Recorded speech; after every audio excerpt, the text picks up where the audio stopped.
সুপ্রভাত, শুভ সকাল বন্ধুরা। কেমন আছেন সবাই? আমি মিলি। আমার ফ্যামিলি ব্লগে আপনাদের সকলকে জানাই অনেক স্বাগত। সকালবেলা এক কাপ চা, কয়েকটা বিস্কুট নিয়ে আজকে দিনটা শুরু হলো। ছেলেরা তো স্কুলে চলে গেছে, তাই ভাবলাম যে বাড়িটা যখন একদম ফাঁকা, মন দিয়ে সংসারের কাজগুলো করে নিই। সকাল থেকেই কিন্তু আজকে পজিটিভ মাইন্ড নিয়ে সংসারের কাজ শুরু করেছি। বিছানার চাদরগুলো চেঞ্জ করব, আর এই চাদরটা অনেক দিন পরে পাতলাম। আপনারা দেখে বলবেন তো কেমন লাগছে। এই ঘরের চাদরটা চেঞ্জ করে নিয়েছি, বালিশের কভারগুলো চেঞ্জ করে নিয়েছি। এটার সঙ্গে কিন্তু বালিশের কভার ছিল না, তাই অন্য বালিশের কভার পরিয়ে দিলাম। এই ঘরের বিছানার চাদরটাও না চেঞ্জ করে ফেলেছি। অনেকগুলো বিছানার চাদর জমে গেছে, সেগুলো কাচতে হবে জানেন। তাই ভাবছি একসঙ্গেই ওয়াশিং মেশিনে দিয়ে দেবো, কাচা হয়ে যাবে। আর এদিকে টেবিলটা একটু অগোছালো ছিল, ভাবলাম এখানে না এই মানি প্লান্টটা রাখি, দেখতে বেশ ভালোই লাগবে। আর ঘরের মধ্যে টুকটাক একটু গাছ বা সবুজের ছোঁয়া থাকলে বেশ ভালোই লাগে, তাই না?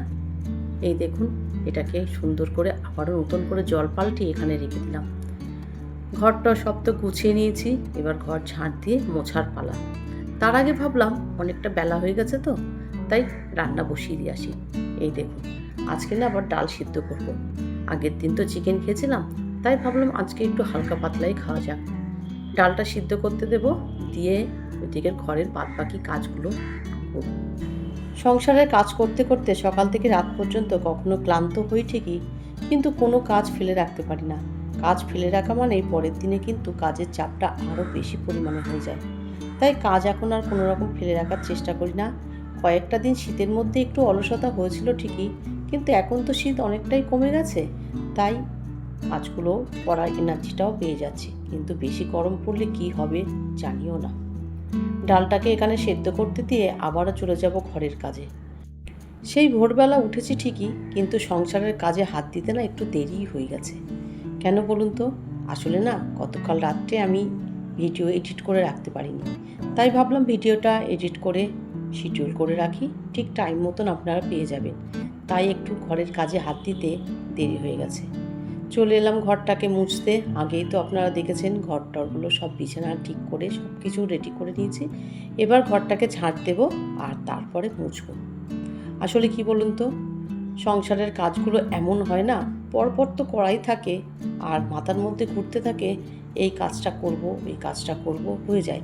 কিছু কিছু এক্সট্রা কাজ থাকে, সেগুলো তো অফ ক্যামেরায় করি, কিন্তু আরও এক্সট্রা কাজ থাকে, সেগুলো সময়ের অভাবে আর করে উঠতে পারছি না।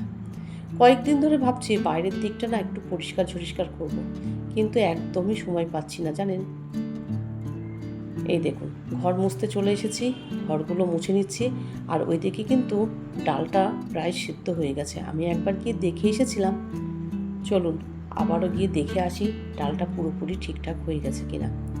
আজকে ডালের সঙ্গে করব বেগুন ভাজা, ভাতের মধ্যে আলু দেওয়া আছে, মানে আলু মাখা, বেগুন ভাজা, আর পরে একটা করে না ডিমের অমলেট করে দেব।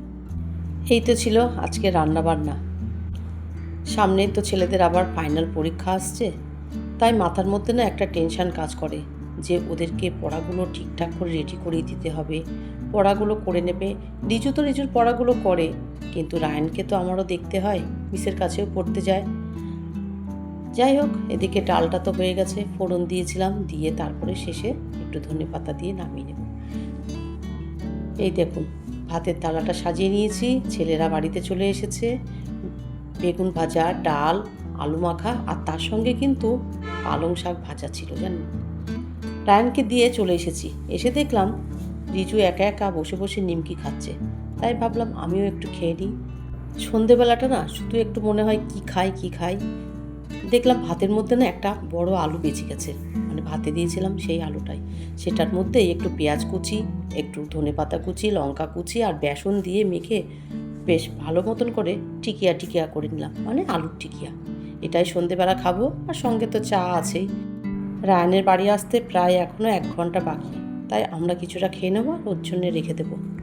টিকিয়াগুলো খেতে খেতেই আজকের ভিডিওটা শেষ করছি।